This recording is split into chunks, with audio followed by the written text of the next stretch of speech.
Durante abril del 2011, las afueras del hospital de Puttaparthi en India se llenaron de cientos de personas que oraban. Lo hacían en un murmullo sostenido, todos a la vez.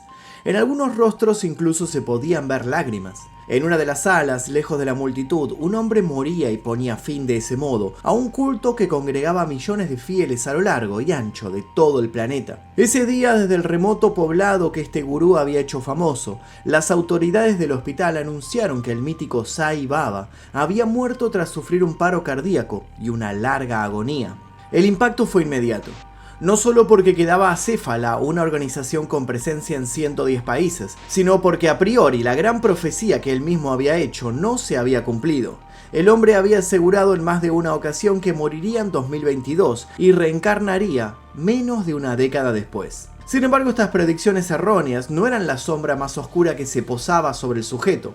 Hacía años, muchos cuestionaban sus verdaderas intenciones. Las acusaciones de lavado de dinero, fraude y principalmente abuso sexual parecían poner en duda toda su obra religiosa. Su muerte podía ser el principio para una investigación seria. Una investigación que no tuviera que lidiar con las presiones que el emblemático líder ejercía sobre la cúpula del poder indio. ¿Iban por fin a descubrir al monstruo bajo la túnica o se estaba labrando un pasaje definitivo a la impunidad eterna? Bueno, no nos adelantemos. En el episodio de hoy hablaremos sobre uno de los gurús más controvertidos de la historia. Hablamos de un sujeto que no solo nunca abandonó su India natal, sino que instó a decenas de personas a que visitaran este país con la única intención de ver de cerca sus milagros. ¿Conocías la clase de hechos sobrenaturales que se le atribuían? ¿Es verdad que materializaba oro, diamantes, dólares y hasta huevos decorativos? ¿De dónde provenían realmente estos objetos? ¿Qué había tras la fachada de un culto que decía profesar el amor y la tolerancia? Cuando comenzaron a aparecer las primeras denuncias, la gente comenzó a preguntarse entonces qué era lo que hacía Sai Baba con sus devotos más jóvenes en las tristemente célebres entrevistas personales. ¿De qué era capaz este dios intocable? Bueno, para responder estas preguntas es que hoy decidimos armar este video titulado El lado oscuro de Sai Baba.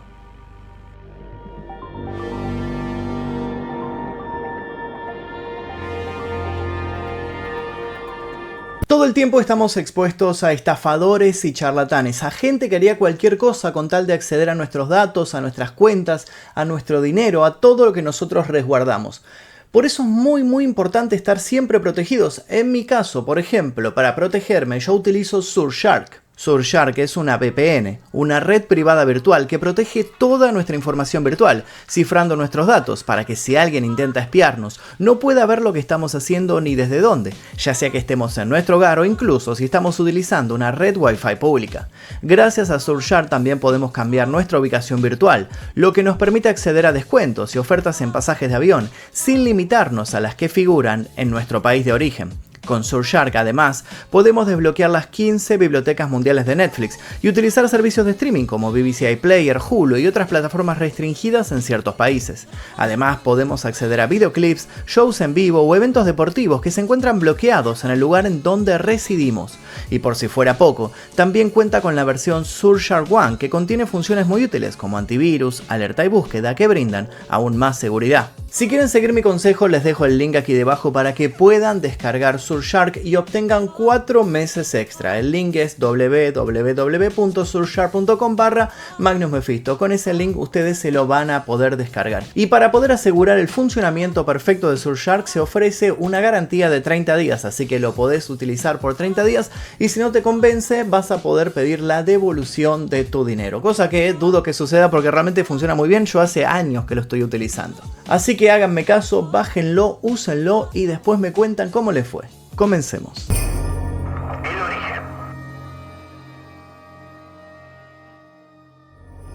Cuando el matrimonio compuesto por Peda Venkama Rayu y Eswarama recibieron un nuevo hijo en su humilde casa campesina en Puttaparthi, en el distrito indio de Anantapur, no sospechaban que las cosas estaban a punto de cambiar para siempre, tanto para ellos como para toda la India. Tiempo después se mencionaría que el pequeño había sido concebido de manera milagrosa, que un dios había embarazado a su madre y que su origen era celestial. Pero no se sabe si aquello se dijo desde siempre. Desde ese 23 de noviembre de 1926, 2016, cuando efectivamente el niño nació, o si se trató de un mito creado a posteriori. La cuestión fue que el bebé que acababa de llegar al mundo recibió el nombre de Satya Narayana Rayu y no era considerado extraordinario en absoluto, al menos hasta que una de sus hermanas encontró una serpiente enroscada entre sus sábanas. Inmediatamente esto fue interpretado como una señal divina. Aquel bebé era una reencarnación de Vishnu, un dios al que veneraban. Ese fue el punto cero, la supuesta señal en base a la que se tejería el resto de señales. Todas manifestaciones del más allá que se supone no dejarían de aparecer a lo largo de los primeros años de Satya. Vale aclarar que es difícil separar en esta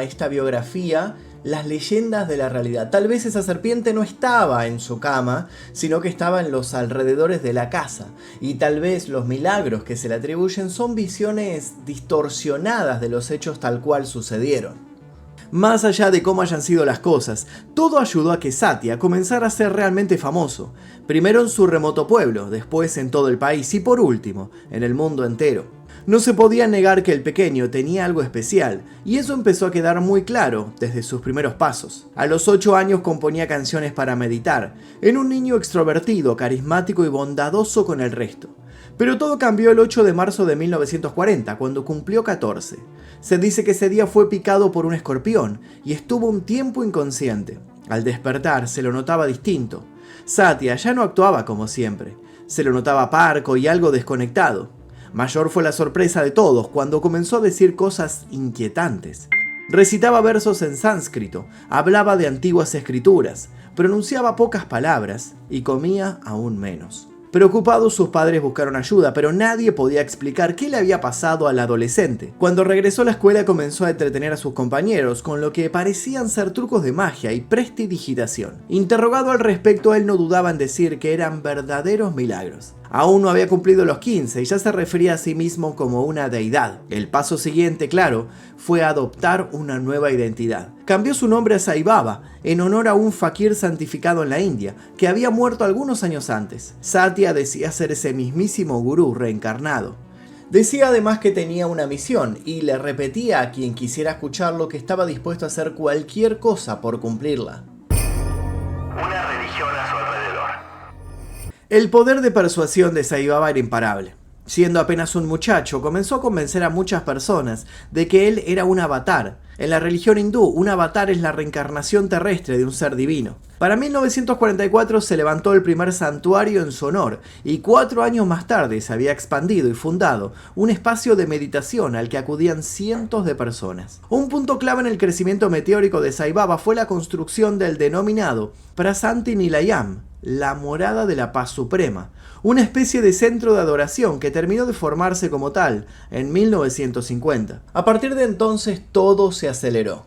Se empezaron a conformar fideicomisos para las propiedades a nombre del líder espiritual, con el fin de administrar las sumas millonarias de dinero que llegaban a sus arcas. La mayoría de estos billetes llegaban por empresarios que se sentían impactados por la figura de Sai Baba, pero también por la voluntad de millones de fieles más humildes que empezaban a unirse a su cruzada desde diferentes partes del planeta. En total, llegaron a existir más de 2.500 centros Sai en el mundo, que eran administrados por tutores locales que estaban en contacto permanente con la India y viajaban allí con frecuencia. Sin embargo, el propio Sai Baba nunca hizo una gira mundial. Atendía a sus fieles en el remoto pueblo de Puttaparthi, y eso fue alimentando la épica en torno a su figura. Para conocerlo, había que salir de la zona de confort e internarse en la India, un país que rápidamente se vio beneficiado por tener a un gurú mundialmente famoso. Una única vez el líder espiritual salió de su país. Fue para trasladarse a Uganda, a 5.400 kilómetros, y mantener una reunión con Idi Amin, un dictador conocido como el carnicero de Uganda. En este canal se encuentra un documental subido sobre Idi Amin, creo que se llama El presidente caníbal o algo así. Les voy a dejar el link al final para que lo vayan a ver. Con el correr de los años, Sai Baba se convirtió no solo en uno de los hombres más populares, sino también más poderosos de su país. Sus contactos con las altas esferas de la política india eran evidentes, y su aporte a la economía nacional innegable. El llamado turismo de la fe que traccionaba el líder desde cada rincón del mundo todos los años, impactaba directamente en una tierra cuya economía siempre había transitado momentos difíciles. La filosofía en torno a Sai Baba además resultaba muy llamativa y a la vez muy tentadora para los occidentales. El líder no exigía a sus devotos que abandonaran sus religiones anteriores para adorarlo a él. Tampoco consideraba haber fundado una religión propia o una secta, sino que el principal fin de su doctrina, aseguraba, consistía en estimular y motivar al individuo en la búsqueda de la autorrealización. Según sus palabras, las personas que tienen su propia fe deben profundizar en ella, sin que se les perturbe.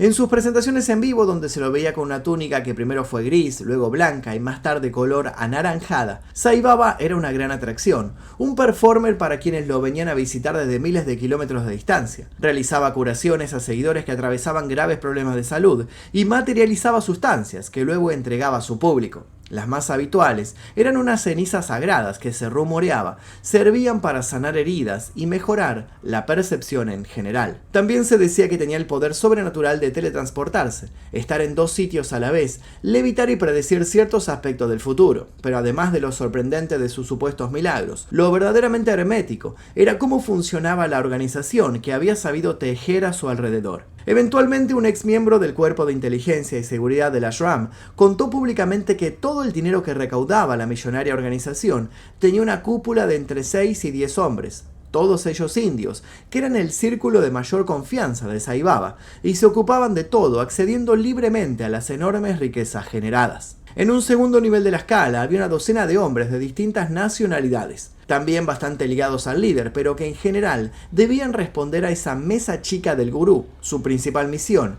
era mantener vivo el mito en torno a Sai Baba, a través de la difusión de la palabra del gurú en todo el mundo.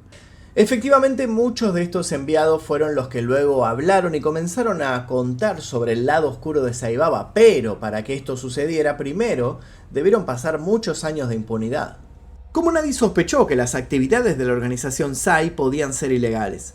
En distintos momentos, algunos sectores del gobierno indio comenzaron a investigar al líder espiritual. La primera sospecha apuntó directamente al lavado de dinero. Era bien sabido por todos que en sus famosas presentaciones públicas, Sai Baba supuestamente hacía aparecer por gracia divina piezas de oro, piedras preciosas y joyas, pero esto debía ser explicado por más milagro que se le quisiera atribuir. Sin ir más lejos, en una ocasión fue investigado por violación al acta de control del oro en India, al no dar explicaciones claras de cuál era el origen del oro que entregaba. Después, el Departamento de Impuestos de la India también exigió explicaciones por las piedras preciosas que materializaba. ¿De dónde provenían estos elementos? El origen divino no era una posibilidad frente al fisco. De un modo o de otro, Sai Baba nunca recibió condena por alguna de estas causas. Ni siquiera las investigaciones fueron mucho más a fondo. Una fuerza mayor, pero completamente terrenal, parecía impedir que alguien cuestionara su reinado. Y es que Sai Baba ya tenía contacto directo con los sectores del poder indio, y nadie osaba cuestionarlo. Sin embargo, las atrocidades que cometía puertas adentro de su ashram pronto saldrían a la luz. Oscuros secretos. Para 1993 se calcula que Sai Baba tenía 30 millones de seguidores a nivel mundial, pero entonces ocurrió un hecho que pareció amenazar con destruirlo todo. El 6 de junio de ese año, algo extraño tuvo lugar en la habitación de Sai Baba. 4 hombres habían querido ingresar a la residencia con la excusa de entregarle un telegrama al gurú. Los guardias que quisieron detenerlos fueron apuñalados. Desde su recámara, Sai Baba escuchó golpes y activó una alarma. Llegaron más guardias y abrieron fuego contra los intrusos, que se habían parapetado en una de las salas contiguas. Los mismos fueron acribillados, pero la información sobre este episodio siempre fue confusa. Existe la teoría preponderante de que los supuestos mensajeros quisieron ingresar con el fin de asesinar a Sai Baba, pero eso fue negado hasta por él mismo. Entonces, ¿qué buscaban? 2 hombres que supuestamente habían huido antes de los disparos, pero estaban dentro del grupo que quiso ingresar a hablar con el gurú, afirmaron después que habían ido con la intención de advertirle a Sai Baba que alguien quería traicionarlo y usurpar su poder. Otras hipótesis apuntan a que el propio gurú ordenó el asesinato de esos hombres, que en realidad eran antiguos aliados suyos y que el móvil había sido económico. Nunca se supo a ciencia cierta qué pasó, pero esos cadáveres fueron el primer nubarrón sobre el poder ilimitado de Sai Baba. Este nubarrón revivió otra historia que se venía tejiendo desde hacía 2 décadas y que muchos querían mantener silenciada. A comienzos de los 80, un ex devoto de Sai Baba llamado Tal Brook había denunciado por primera vez haber sido acosado sexualmente por el gurú. Su historia, de la que dejó constancia en un libro llamado Avatar de la Noche, no fue demasiado difundida, pero quedó latente, a la espera de que la información comenzara a circular con más rapidez. El libro desapareció de los anaqueles y los fieles parecían olvidarlo, tildándolo de patrañas. Pero el mismo año en que Sai Baba pareció haber sido el blanco de un intento de asesinato, se publicó otro libro, esta vez escrito por una devota que aún lo adoraba, en el que se describían polémicos rituales por parte del gurú hacia sus fieles. Allí se detallaba que era normal que Sai Baba tocase los genitales de sus seguidores varones, especialmente los más jóvenes. Según decía, el líder lo hacía para abrir sus chakras y ayudarlos a tener una vida sexual más plena. El dato generó un gran impacto, pero desde la Fundación Sai atribuyeron aquello a un error de interpretación, a una frase sacada de contexto. En ediciones posteriores este capítulo fue eliminado. Lenta pero sin pausa, la verdad empezaba a salir, y era imposible tapar el sol con la mano. A fines de los 90, con el imparable desarrollo de Internet, apareció en línea una página web llamada The Findings. En ella, 2 ex seguidores de origen británico empezaron a publicar los testimonios de devotos que denunciaban haber sido abusados por el líder espiritual cuando eran muy jóvenes. Más acusaciones. Hubo 2 casos particularmente resonantes. Uno fue el de Jeff Young, presidente de la organización Sai en la región sur central de los Estados Unidos, quien denunciaba que su hijo había sido obligado a practicarle sexo oral al gurú en repetidas ocasiones cuando tenía 16 años. El otro fue el de Connie Larson, un sueco que durante años fue colaborador cercano de Sai Baba. Larson fue uno de los denunciantes más conocidos y afirmó que el líder espiritual se aprovechó de su fragilidad como sobreviviente a abuso sexual en la infancia. El escándalo empezó a escalar en todo el mundo, pero a pesar de los testimonios que se contaban ya por decenas, muchos de los devotos de Sai Baba continuaron dándole la razón a su líder y afirmando que aquellas eran falsas acusaciones, que solo buscaban destruir toda la labor social que hacía la organización. La situación para Sai Baba pareció empeorar en 2004, cuando la BBC presentó un documental en el que recogía muchas de las denuncias que abundaban en Internet. Sin embargo, el hombre nunca recibió una condena por estos casos, ni mucho menos fue sometido a juicio. Sistemáticamente las demandas en su contra eran rechazadas o cajoneadas, y así pasaron los años, sin que se pudiera probar la sospecha que rondaba la figura religiosa. Como de costumbre, Sai Baba siguió recibiendo a sus devotos y oficiando sus famosas presentaciones. En muy pocas oportunidades habló de las denuncias. Por ejemplo, en un artículo publicado por The Times of India, sostuvo: Jesucristo sufrió muchas dificultades y fue crucificado por envidia. Muchos de quienes estaban a su alrededor no pudieron tolerar sus buenas acciones y la gran cantidad de seguidores que reunió. Uno de sus discípulos, Judas Iscariote, lo traicionó. En aquellos días había un solo Judas, pero hoy día hay miles. Para el año 2011 todo estaba más que expuesto, y a pesar de que muchos devotos de Sai Baba habían decidido abandonar sus filas por las sospechas de que el gurú escondía una cara oculta, muchísimos otros decidían seguir adorándolo. Ya entrado el siglo XXI, Sai Baba seguía siendo una figura venerada mundialmente. Solo su avanzada edad parecía un obstáculo para que siguiera haciendo crecer su influencia. El 28 de marzo del 2011, el mito andante fue ingresado en el Instituto de Medicina Sri Sathya Sai, en su localidad natal, por una neumonía que lo había debilitado como nunca. En el transcurso de su internación, los médicos detectaron un problema coronario y le pusieron un marcapasos. Además, tenía problemas renales y estaba conectado a una máquina de asistencia respiratoria. A comienzos de abril, Sai Baba parecía estar mejorando, pero el día 24, en las primeras horas de la mañana india, una noticia conmocionó al mundo entero. Sai Baba había muerto de un paro cardiorrespiratorio. Mientras algunos derramaban sinceras lágrimas, otros se preguntaban preocupados qué oscuros secretos se estaba llevando este sujeto a la tumba. Es así como nuestra historia vuelve al principio. Después de la muerte. La muerte de Sai Baba abrió un mundo de preguntas que nadie parecía dispuesto a responder. ¿Qué pasaría con su millonaria organización? ¿Qué sentido tenía sostenerla si el propio Sai Baba ya no estaba en este plano? Por otro lado, el hombre había prometido resucitar y sus devotos estaban seguros de que cumpliría su palabra. Pero ¿cuándo y cómo ocurriría aquello? Los escépticos retrucaban a los fanáticos con un dato que parecía hablar por sí mismo. Sai Baba había dicho que moriría a los 96 años, pero solo había llegado a los 84. Esto fue para muchos una decepción. Dejaba expuesta la posibilidad de que las habilidades premonitorias del gurú fueran solo una farsa, una de muchas más. Pero, ¿qué había entonces de real en Sai Baba ahora que su muerte comprobaba que él era simplemente un mortal como todos? Más allá de su cualidad de dios o simple farsante, quedaban otras preguntas por responder. Parecía imposible que se terminara de saber si los incontables abusos sexuales que se le atribuían eran ciertos. Después de todo, Sai Baba ya no pagaría por ellos, pero existía gran expectativa por saber cuánta riqueza había acumulado y dónde estaba. Poco después de la muerte del gurú, R.J. Ratnakar, sobrino de Sai Baba, contó a los medios internacionales que en la habitación de su tío, en uno de sus múltiples santuarios, había encontrado casi 116 millones de rupias en efectivo, o sea 1.8 millones de euros, 98 kilos de oro, aproximadamente 3.5 millones de euros, y 307 kilos de plata, unos 250.000 euros. Según su relato, necesitó de 36 horas para que 15 discípulos del gurú y algunos empleados bancarios hicieran el recuento del dinero y pesaran los metales preciosos bajo supervisión de responsables de la herencia de Sai Baba. ¿Y qué hay de sus milagros? En todo el mundo, distintos magos e ilusionistas han explicado muchas veces los trucos que utilizaba el gurú para hacer aparecer los objetos que luego entregaba a sus seguidores.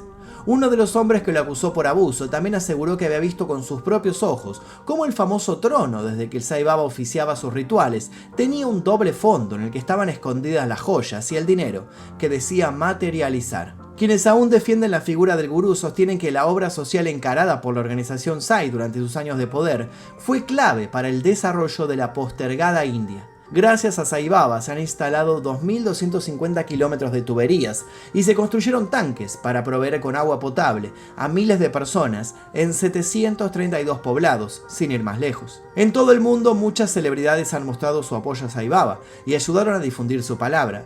Desde el ex Beatle George Harrison hasta Indira Gandhi, pasando por el presidente de Venezuela Nicolás Maduro o Neil Armstrong, el primer hombre que pisó la luna. Incluso Ricky Martin compartió una publicación lamentando su muerte. La figura de Sai Baba nunca pasó desapercibida y su influencia a nivel mundial le valió millones de seguidores y otros tantos detractores. En la actualidad su nombre ha quedado un recuerdo cercano, pero bastante desconocido para las nuevas generaciones. Su obra pareció ir menguando con el correr de los años desde su muerte, y el misterio que marcó toda su vida lo sigue acompañando aún ahora. ¿Era un hombre con poderes sobrenaturales o un fraude a gran escala? ¿Su obra solidaria en India fue genuina o una cortina de humo para tapar crímenes horrendos? Las respuestas parecen ir borrándose como escritas en la arena, mientras muchos aún esperan que algún día su líder regrese a caminar en la tierra.